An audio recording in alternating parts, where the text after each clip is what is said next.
Ang ina nyo, puros kasi kayo mga ano eh. Puros kasi kayo mga mukhang pera kayo. Kaya, ayan, kahit demonyo na yung kaharap nyo, bumabait, basta busog ang mga tiyan ninyo eh. O sinabi pa dito ni Bongbong Marcos sa kanyang interview na hindi daw siya, pag nag-uutos daw siya sa mga taon niya pababa, ang sinasagot daw sa kanya, baka makowa tayo. Eh doon pa lang, huling-huli mo na sindikato eh. Sindikato siya eh. Bakit? Sinong gago ang mag-uutos tapos ang isasagot sa'yo, baka makowa tayo? Kasi ganito yan eh. Pag may inutos, hindi pwede sir eh. Bakit? Eh gusto nyo magtayo ng ano eh. Gusto nyo magtayo ng subway sa ilalim ng tubig na walang bubong eh. Release lang, walang ano. Malulunod yung mga tao pag doon natin pinadaan yung train. Hindi pwede yun. Dapat ganun. Pero hindi eh. Kanya ang balik ng mga inuutosan niya, sir, baka makuha tayo dyan. Pucha, anong ibig sabihin nun? O di inuutusan mo yung ahensya na mag-hocus-pocus. Inuutusan mo yung ahensya na mag-magic ng pondo. Kasi COA eh. When you say COA, ang panag-uusapan dyan, budget, pera, audit eh. O di inuutusan mo siya na gumawa ng bagay na pag na-audit ng COA, yari. O di nahuli siya sa kanyang bibig na puta ina sindikato talaga siya. Na ang pinatatakbo niyang gobyerno, sindikato, hindi gobyerno para sa tao. Pagkatapos ng 3 taon, walang nagawa. Tapos ngayon, hihingi ng tawad, bati-bati na. Sasabihin mo, bati-bati, kasi gusto mo ng stability. Gunggong, 3 taon na eh. Ngayon ka pa nag-isip ng ganyan, tarantado ka, magkakabati kayo nung pumasok kayo eh. Ba't mo inaway-away yung mga kasama mo? Loko-loko talaga eh. O at dahil dyan, na ano naman natin at marami na rin mga nag-react tungkol dyan. Pero dito sa importante itong interview na to ni VP Sara Duterte, napakarami niyang mga binanggit dito na critical. Hindi natin masyadong na-scrutinize ito. Alam nyo, kasi mas ano eh, mas nag-focus tayo doon sa presscon ba yun? Doon sa podcast na walang kwenta ni Katunying. Tungkol dyan sa kanyang among walang alam sa mundo. O kaya ito, pakikinggan natin. Kasi ang napikinggan lang natin dito yung bloodbath at kung ano-ano lang. Pero marami siyang sinabi dito na sobrang importante na feeling ko isa sa mga reason bakit nangangatog na tuhod, nangangatog na mga itlog ng mga congressman, pati ng mga nanalong senador. Kasi alam nyo po ba, ito sa atin lang sa atin lang. Kasi, di ba, mayroong napabalita na 2 senador na lumapit sa kanya. Alam ko na po kung sino yung 2 senador na yon. At ayon sa ating bubwit yun na maliit pero magandang taong bubwit yun. Napakaganda. Oo, talaga naman. Oo, parang anghel na walang pakpak. Ayon sa ating bubwit, yung 2 senador na lumapit ay si Pia Cayetano at saka si Panfilo Lacson.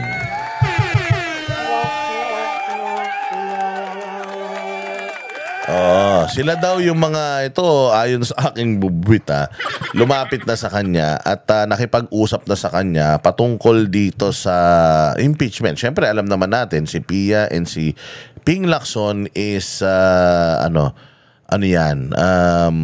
alyansa. Pero alam din naman natin na right after manalo ni Lacson, binanatan niya kagad yung GAA 2025.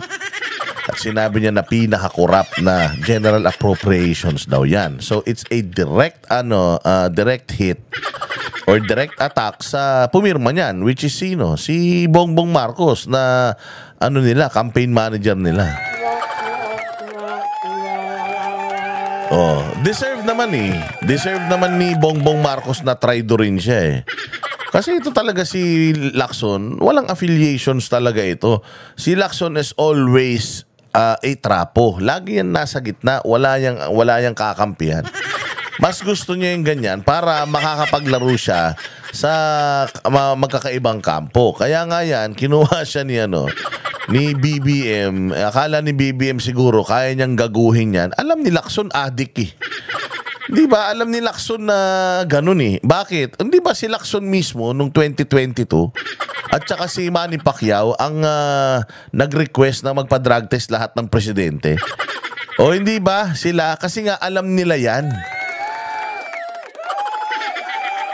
Di umano. According to them. O hindi naman magre-request yan ng drug test Doon naman unang doon naman unang naging naging issue yan, no? Yung kay yung pronouncement lang naman na mayroong isang presidente or presidentiable na mahilig sa coke, sabi ni Pangulong Duterte, o silang dalawa ni Pacquiao naman yung pumiyok na sinabi na lahat na lang tayo magpa-drug test para ganito ganyan, hindi ba? Tapos biglang may lumabas na drug test, puta, galing yata sa Quiapo. So alam nila yan. Alam nila yung kapasidad ng tao na yan. And katulad nung lagi kong sinasabi sa inyo, the shift of power is slowly going against them and slowly moving towards Inday Sara Duterte, which is still at the moment the front runner for 2028 elections. Kakatapos ng 2025 2028 na yung pinag-uusapan natin. Ganun talaga. Kaya nga last quarter ng 2026, diyan na talaga yan magkakaroon ng magkakaroon ng mga kandidato yung kanya-kanyang epal na yan. 2026 bago matapos, away-away yan. So lahat, ang aga lang kasi nila talagang tinrabaho si Inday Sara. No? Kasi tinrabaho nila si Inday Sara 2023, tinrabaho na nila. So imaginein mo, 5 years. Kasi 6 years supposedly, di ba, ang term. Pero 5 years nilang planong durugin ito si VP Sara. And feeling ko, hindi enough yung 5 years. Hindi enough yung 5 years, lalong-lalo na kung ang sisirain mo, isang matinong tao, you can never put a good man down. Si Pangulong Duterte for the past 6 years, he's been a subject of attack ng lahat ng mga obstructionist niya. And yet, na hanggang ngayon, napakataas pa rin ang trust rating niya. Kaya anong ginawa ng mga bumabati ko sa kanya dahil bulletproof si Pangulong Duterte? Sinimulan si Bongo, si Bato, si Sara, si Pastor Kibuloy, yung mga nakapalibot kay Pangulo, yun ang hinahayop nila. Kasi nga hindi nararamdaman ni Pangulong Duterte at hindi naniniwala ang taong bayan sa mga ibinabatikos nila kay Duterte. Butangin na ba naman? Sino ba naman yung pinuno ng kabaliwan ng pambabatikos kay Duterte? Si Trillanes, kahit kapitan sa Caloocan, hindi mananalo yung gagong yan So ayun na nga, unti-unti naglalapitan na kay VP Sara etong mga political butterflies na ito, and it's an indication na talagang pahina na yung mga tangina, hindi sila lumakas ever. Pahina sila ng pahina.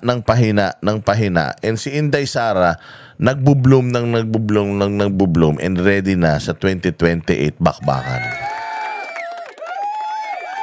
Kaya nga sabi ko nga sa inyo, lahat na ng way para para ma-eliminate ang mga Duterte, ginawa na nila. Una, gusto nilang i-disqualify perpetually. Mukhang mahihirapan sila with our numbers dyan sa Senado. Ano pang gusto nila? Ipapatay. Sabi niya, ilang beses nang may assassination attempt sa kanya. So, hindi mo siya ma-eliminate. Kaya ang ginagawa na lang nila, tinatry nilang i-rig yung election ngayon, practice para sa 2028. Gagawin nila ulit yan. Therefore, walang kwenta ang pagtakbo ni VP Sara Duterte kung meron tayong eleksyon na hindi mapagkakatiwalaan. Kahit 10 Inday Sara yung tumakbo, kung kaya nilang i-manipulate yung result ng eleksyon, wala rin. Hindi rin magiging presidente ito si Aling Inday. Kaya importante yung eleksyon natin ngayon. Importante, silipin natin, importante yung mga opisyal ng COMELEC ngayon magsilaya sa matanggal lahat ng mga hinayupak na yan. At kailangan linisin talaga natin yung sistema ng eleksyon dito. Ibalik yung dating sistema ng eleksyon sa ibang bansa. And dito sa Pilipinas, hybrid talaga. Dapat manual count at saka yung automation. Hindi pa pwedeng automation lang. Pakinggan natin yung mga patutsada Yung mga sagot ni VP Sara doon sa ang sinasagot ni VP Sara kasi dito yung interview ni Toby Chanco Ang unang sumuka kasi naglaglag sa Kongreso si Toby Chanco. Ngayon si Toby Chanco mukhang na gusto rin maging Speaker of the House. Mukhang gusto nang agawin kay Martin Romualdez yung speakership na alam naman natin yung mga aso ni Martin dyan sa Congress ayaw na ayaw. Dahil syempre, ikaw ba naman nakakain ka ng masasarap na pagkain simula nung si Romualdez, ipapalit mo ba? Kahit na 14% lang yung trust rating ng kupal na yan, gustong-gusto pa rin nila. Si Toby Chanco, gusto rin maging speaker. Pucha, eto si VP Sara. Si Pulong ang gusto niyang maging speaker. Maganda yan. Pakinggan natin ang sasabihin dito ni VP Sara. Okay, Bril Montalvo. Recently, VP, sabi ni Alianza Campaign Manager and Navotas Representative Toby Chanco na dahil umano sa conditional release ng mga proyekto na ipinasang budget, kaya sila nakapirma doon sa impeachment mo sa Congress. Any statement? Speechless. Well, kasi iba yung narinig ko. Ang narinig ko kasi 1.5 million cash and 6 million AKAP ang bayad sa pirma sa impeachment. So, baka iba pa yung sinabi niya, recent lang sa interview sa One News. Baka iba pa yung conditional release, no? So, in addition pa yun doon sa mga natanggap noong mga... Grabe, so, si Toby Chanco may pinagtatakpan pa pala. Meron pa palang million, aside from the million na pera, meron pang conditional release ng mga budgets nila. O kaya yung sinasabi natin na kailangan talaga ang trabaho ng mga congressman is solely yung paggawa ng batas. Dapat yung mga projects, mga tulay, mga infrastructure, dapat yan hindi talaga sa kanila yan. Dapat yan nasa executive yan para nasa executive dapat yan. Ang executive branch is yung, of course, Malacanang and yung mga LGU, local government, governor, mayor. Dapat talaga yung mga dyan hindi sa congressman. Kasi minsan, ginagamit ng congressman yan para sabihin na mayroon silang ginagawa. Hindi naman lang trabaho yung gumawa ng, ng kalsada. Ang trabaho nila, gumawa ng batas. Bakit nakafocus sila sa projects ng DPWH? Ba't nakafocus sila sa mga projects ng tawag dyan, yung mga waiting shed? Di ba? Dapat nakikipag-cooperate, coordinate, direkta itong mga congressman in terms of distrito nila sa mga mayor. Dahil yung mayor, buong syudad, kanya yun So kung halimbawa sa distrito ko walang project si mayor, ikaw na representative ng distrito na yon, you go to the mayor's office na, Mayor, wala akong nakikitang ganito sa ko, bakit iwan na iwan yung ko, parang paborito mo lang yung distrito mo. Sir, ito yung mga projects na kailangan ng distrito ko, paki-asikaso naman. Dapat ganun ang ginagawa, hindi yung putang ina ninyo, kayo na yung namimili ng project, namimili kung anong tulay gagawin. Kung ilan patong nung simento, kayo na yung nagdidesisyon, hindi naman kayo mga engineer, mga kupal kayo. Hindi naman kayo mga hindi naman kayo taga DSWD para mamigay ng pera. Ang trabaho nyo, gumawa ng batas. Dapat i-focus yung lahat ng trabaho nyo dun. Nagpirma. And totoo din naman yon, public record din na makikita ninyo na yung mga hindi pumirma, zero talaga yung budget para sa kanila. But more than that, alam nyo, hindi dapat nagkakaroon ng budget ang mga congressman kasi that is pork barrel.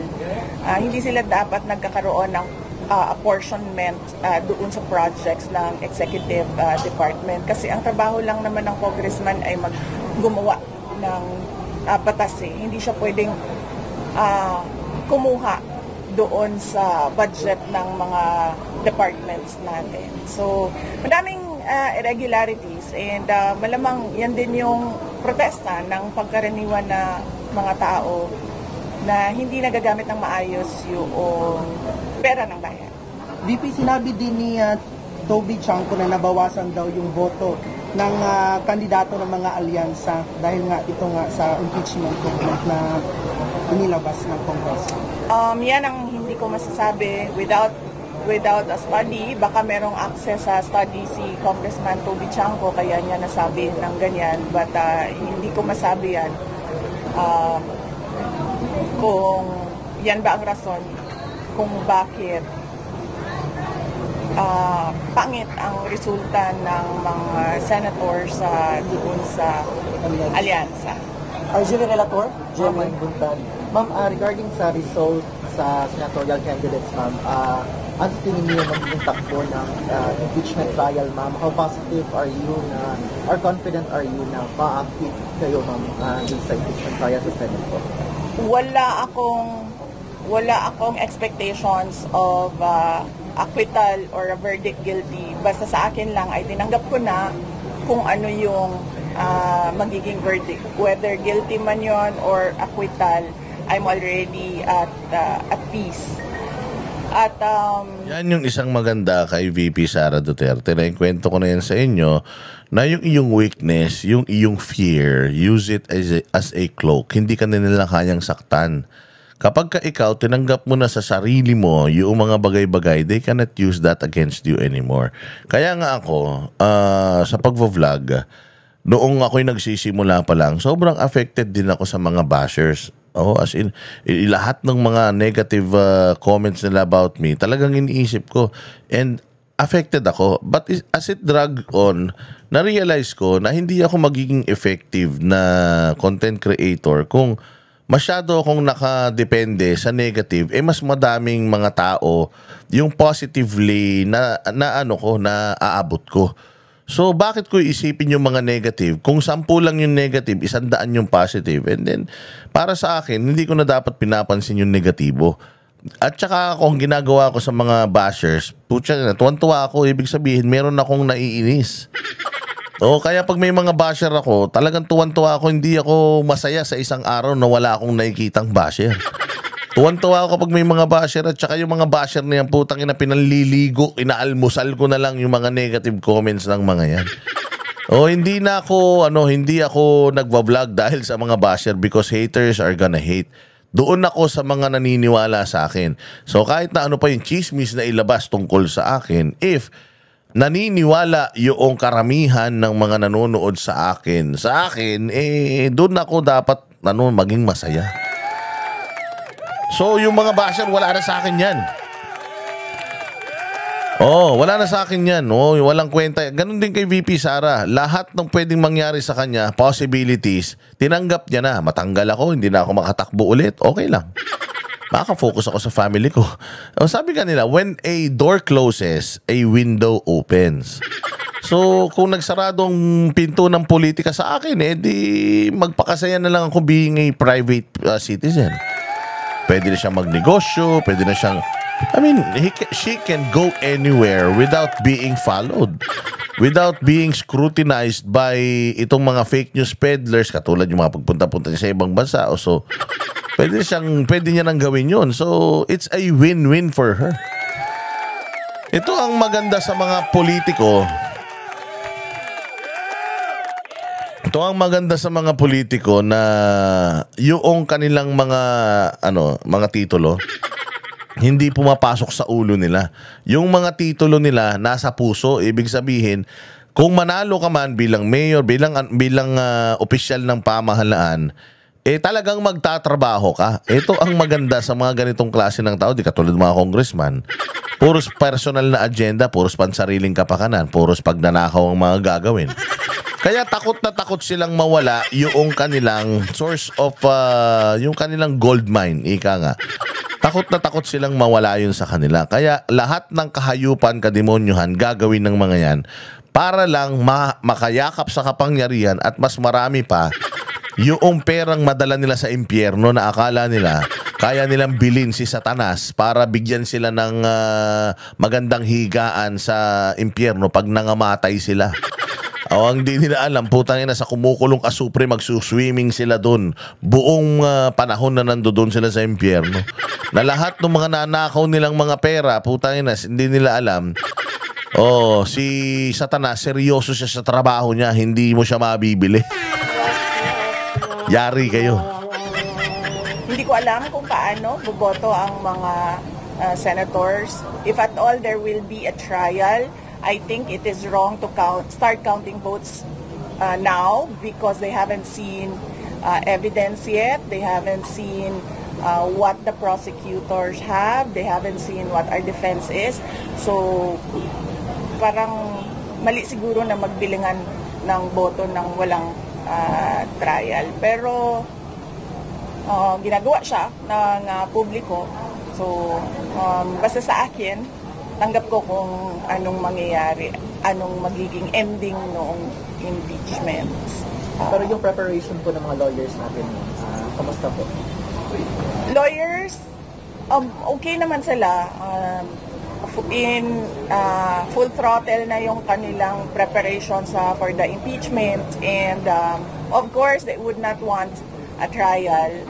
As lawyers, alam naman natin ang galawan ng mga abogado, no? Marami silang mga paraan sa batas as a legal recourse for their clients. But sinabihan ko na rin talaga sila, really, I truly want a trial because I want a bloodbath talaga.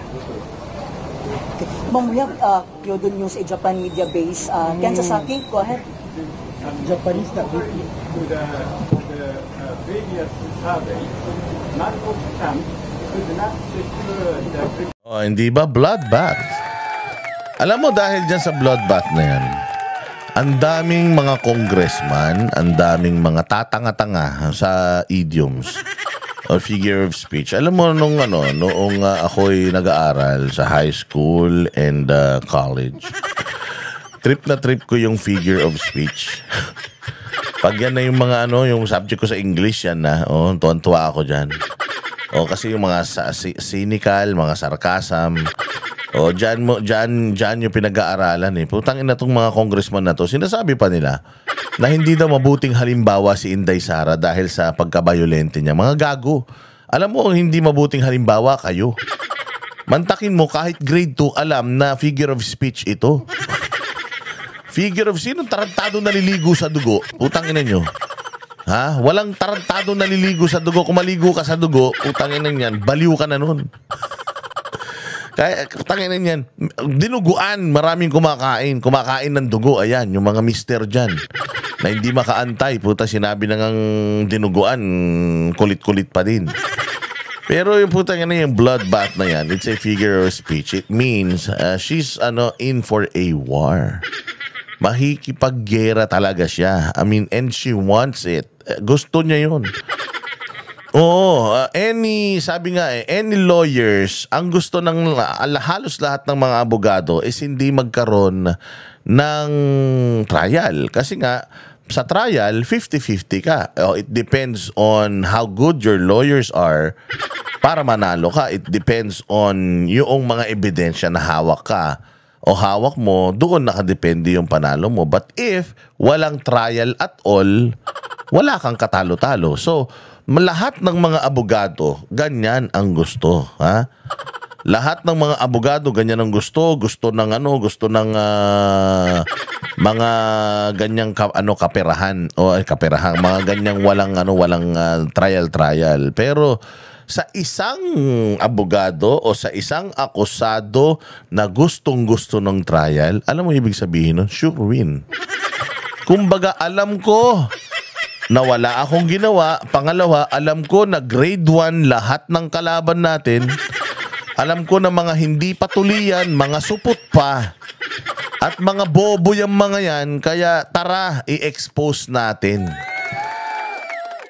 Isa sa mga rason kung bakit takot na takot ngayon etong mga congressman. Lahat sila bloodbath, ala. Oo, masyado namang brutal. Masyado namang ganito. Kawawang mga bata. Putangin nyo, hindi na uubra sa amin yan.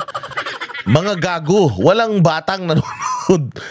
Walang batang nanonood kay Inday Sara. Batibot siguro pinanonood niyan. And besides, kung may mapanood man na bata si Inday Sara, mas mabuti at least as early as yung young age, magkaroon na sila ng pagmamahal sa bayan. Kesa naman ang panoorin natin, putangin na si Teacher Franz Castro na hindi yata daw nakapasasalet yan. So dito na-expose dahil dito sa bloodbath ni Inday Sara. Tingnan mo she just mentioned that word. Lumabas kung sino yung mga bobo sa gobyerno, mga bobo sa congressman na mahina ang mga kokote na took yung sinabi ni Inday Sara literally. At saka itong si Claire Castro na isa ring boba na ang sabi sana hindi naman literal yun. Putangin nang yan. Ipagdasal mo. Sana punta ka Santa Clara, magdala ka itlog. Ialay mo para magkatotoo yung dasal mo na hindi magkatotoo yung bloodbath na yun. Kung di ka ba naman tanga, maghanap ka. Claire Castro, bigyan kitang 5,000 pagka nakakita ka ng tao naliligo sa dugo. Unless na-disgrasya yan. Sinaksak niya yung sarili niya. Pero putangin nang yan. Wala hindi totoong ano yun. Hindi totoong nangyayari yung putangin na bloodbath na yun. Tanga talaga eh. This is around 8 feet. Why do you think that Marcos Trump has the role in the Senate? And also, did you talk with Nga, makakaon po kong tagam ato ang atong 2021 with ang resulta ng election sa ibang party. Wala pa yung dalawang candidates, si Omar at si Rigo. Si Omar Duterte. Meron ba ang sariling candidate for Speaker and Senate President? Ito na, Speaker. Wala. Wala akong candidate for Speaker or for Senate President. Wala din lumapit sa akin for Speaker or for Senate President. Sinabihan ko si Congressman Pulong. Sabi ko sa kanya, baka gusto mo lumaban ng Speaker. Hindi man siya sumagot. Hindi siya sumagot. Iniisip din niya siguro yung chances niya na manalo. Anong chances kaya ni Congressman Ecole? Bakit siya yung napili mo na in-endorse mo? Well, sinabi ko sa kanya, kung hindi ka manalo ng ng Speaker, then kunin mo yung minority. Diba? But wala pa siyang sagot. So I guess he's still thinking about it. Ito maganda to kasi noong panahon pa ni Pangulong Duterte, remember, noong nagkaroon ng crisis dyan sa Congress, supposedly maghahati in tatlo. Si Cayetano, si Velasco, at saka si Velasco ba yun? Lord Alan Velasco at saka si Martin Romualdez. Tatlo sana sila supposedly magtatalo-talo. Ang tawag dyan yung term sharing. Pucha, yan, hindi nagkatotoo, nagkaroon ng problema. Tapos tinutulak na maging Speaker of the House dahil nga sa problema nung tatlong tao na yun. Diyan sabi nila si Pulong na lang para mas maganda. Alam mo, nagalit si Pangulong Duterte noon kasi nga ang mga Duterte may delikadesa yan. Sabi niya, I am the president, and then ikaw gusto mong maging Speaker of the House. So parang lumalabas yung dalawang kapangyarihan within the co-equal branch makukuha natin. Ayaw ko nung ganun. Pangit. Anong iisipin ng ibang tao? Anong iisipin ng ibang bansa na we're manipulating yung mga key positions sa gobyerno? So no, it's either you if you really want to be Speaker, you go ahead and do it. I'll step down as a president. Ganun ang sinasabi ni Pangulong Duterte because of delikadeza. Sa politika, wala nang delikadeza. Si Bongbong Marcos, walang delikadesang kupal na yan. Kita mo, sinong pinagkukuha, puro kamag-anak niya. Pati yung mga ambasador sa ibang bansa, kamag-anak ng asawa niya. Pati yung smuggler nga daw sa yung Michael Ma, kaya business partner pa daw yata Di umano ng misis niya di ba? So what I'm saying is the Duterte, you really cannot find sabi nga hindi ka makakahanap ng pangit sa mga ito, most especially in terms of kung sila ba ay mga magnanakaw o mga mapang-abuso sa kapangyarihan. Hindi mo talaga makikita yun sa kanila kasi ang apektado lang naman sa mga pamumuno ng mga Duterte yung mga kriminal. Pero yung mga matitinong tao naman, okay naman. Katulad niyan, delikadeza. Di ba? May delikadeza ang mga Duterte. Although, sasabihin mo na naman, delikadeza, ano ka ba, boss?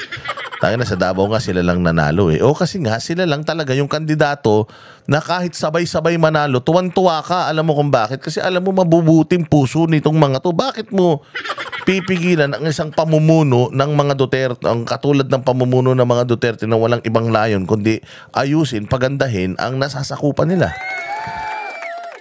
Bago nyo silipin yung mga Duterte sa Davao, tingnan nyo muna yung mga Pacquiao sa General Santos, sa Sarangani. Tingnan nyo yung mga Hoson sa Nueva Ecija, yung mga Singson sa Ilocos, mga Marcos sa Ilocos Norte, Fariñas. Yan yung mga tingnan ninyo. You compare your cities, yung mga lugar ninyo na pinamumunuan din ng iisang pamilya lang, compare mo sa Davao City. Kapag mas maganda yung lugar ninyo, putang ina, tanggalin na natin yung mga Duterte sa kapangyarihan.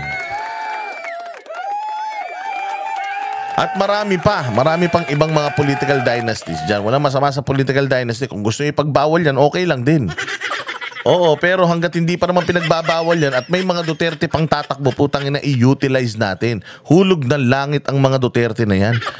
O meron yan silang brand ng politics. Kung ang mga Marcos, kilala sila sa pagnanakaw sa bayan, itong mga Duterte, kilala ito sa matapang na pamumuno para sumunod ang nasasakupan.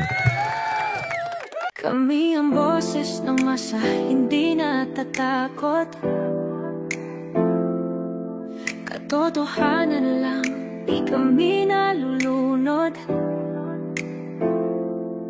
Walang bahid ng sismis, lahat ay totoo. Kahit sino ka pa, pag mali ka babanatan ka. Walang pinipili kulay, wala kaming kinikilingan. Basta para sa bayan, kami lalaban. Pagdama palakpakan, pag mali banatan, di matitinag, di matatakot. Para sa bayan, tuloy ang sigaw. Sa harap ng kamera, walang halong takot. Mga baluktot, lahat kayo'y tutumba. Ang hustisya at totoo, yun lang ang mahalaga. Kahit sinong harang, di kami matitinag. Walang pinipiling kulay, wala kaming kinikilingan. Basta para sa bayan, kami lalaban. Pag tama palakpakan, pag mali banatan, di matitinag, di matatakot. Para sa bayan, tuloy ang sigaw. Kung nasa tama ka, ikaw ay aming kasama. Pero pag mali ka, handa ka na bang mabasag? Banateros kami, walang inuurungan. Dahil bayan muna, bago ang sarili. Bago ang sarili.